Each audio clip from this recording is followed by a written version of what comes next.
بە بەشداری زیاتر لە 6,000 کەس تاقیکردنەوەی سوڕەتی سەف لە چوارچێوەی پرۆژەی میهادی ئەقسا لە شاری هەولێر بەڕێوەچوو. ئەم پرۆژەیە کە لە سەتاسەری هەرێمی کوردستان بەڕێوەچوو ڕێگەیەکی دیکەیە بۆ نیشاندانی هاوسۆزی بۆ گەلی فەلەستین و ئەقسا لەلایەن نەوەکانی سڵاحەدینی ئەیوبیەوە. بەشداربووان دەست بەنزا و بە چاوی فرمێسکەوە بەڵێنی ئەوە دووپات دەکەنەوەکەوە بە دڵ و ڕۆح هاوسۆزی فەلەستین دەبن.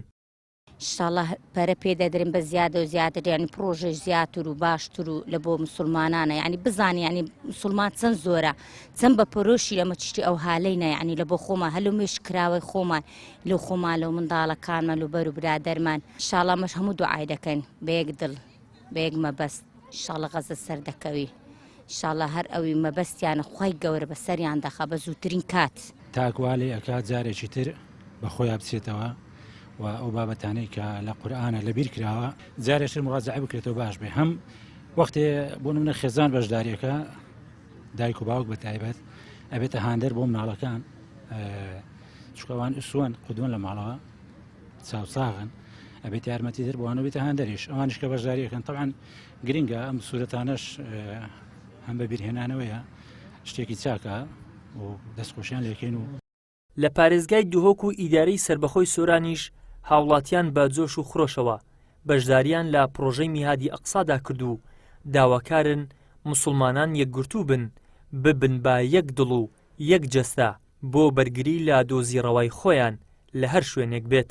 وەک حەجەرکردنێک بۆ برۆی مسلمان لە غەزە و لە فەڵەستینێ وەک پێشگیرێک بۆوان تایبەت ینی بۆوان کەسانی کە بن توپ و طایرە و دنیا خردی و بێدەنگ ینی ئەف سەرکردت مسلمان خرد بێدەنگن روسیا بەش ینی بینم کێمۆتیەکە بۆ مسلمان خڕەکە و تایبەت ئەوان دەوڵەتی ئیسلامی دەوام 22 دەوڵەتی عەرەب ینی بێدەنگێک و عەجیبی و دنیا سەرکردەوان داهین و شیۆنی تەنگ بەلێ پۆت بێدەنگن و ئەڤکەش جەست بەشداریم تو حنێ بووم نەخۆندیاجی بەس وەک پێشگیرێک بۆ برۆی خوێن مسلمان بچیکاتی ئەمە سایت عالمتین قورئانێ بخوێنین هەر حرفەکەوەی پندەیە و ڕۆژە قیامەتێ دەبیت سیبەر لەندە سەرێمە بەس نکە ئەم عالمتین بخوێنین ژبارکەین بزانین معنەوەی بزانین و تەدەبرێ پێ بکەین ئەوە گەلە گەلەکە مهمە.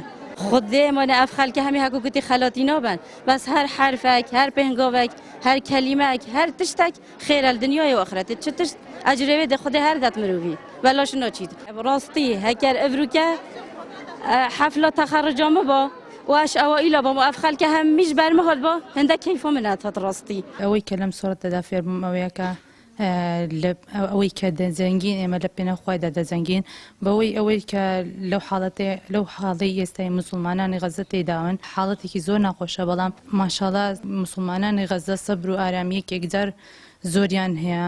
بەتایبەت کاتی ئەو ڤیدیۆانە ئەبینن ئەو منداڵانە بەڕاستی ئەو سەبر و ئارامیە کە ئەوان هەیەە هەزاران شکر لەسەر ئەو هەموو ناخۆشیانی کە بەسەریان دادێ. بەڕاستی نیعمەتێکی گەورەی کە ئینسان لەو بارودۆنی خۆ ناخۆشەش ئەوەندە شکرانەی خوادا بکات. خوای گەورە لە سەرەتای سوورەتەکە داوای لە مسلمانان دەکا کە یەک سەف بن، یەک دڵ بن، یەک دەست بن. خوای گەورە ئەو کەسانی خۆش دەوێت کە یەک سەفن یەک دەستن لە پێنا خوای گەورە دەزەنگن. لە ناوەڕاستی سوورەتەکە دووبارە خوای گەورە داوای بازرگانیەک دەکا لە مسلمانان کە لە بەرامبەر ئەم بازرگانیە خودای گەورە باشتان پێدەدا کە ئەویش تێکۆشان و جیات لە پێنا خوای گەورە.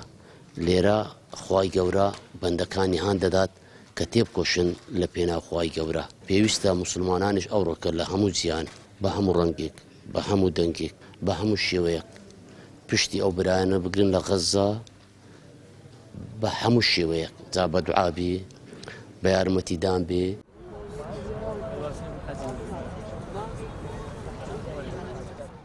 ڕێکخراوی قوتابیانی کوردستان وەک هاوسۆزیەک بۆ هاوڵاتیانی فەلەستین و غەزە پرۆژەی میهادی ئەقسای ڕاگەیاند. لە سەرتاسەری هەرێمی کوردستانیش زیاتر لە 6,000 کەس بۆ دەربڕینی هاوسۆزی بەشداری پرۆژەکەیان کرد. ئیدریس محەممەد کەناڵی ئاسمانی پەیام.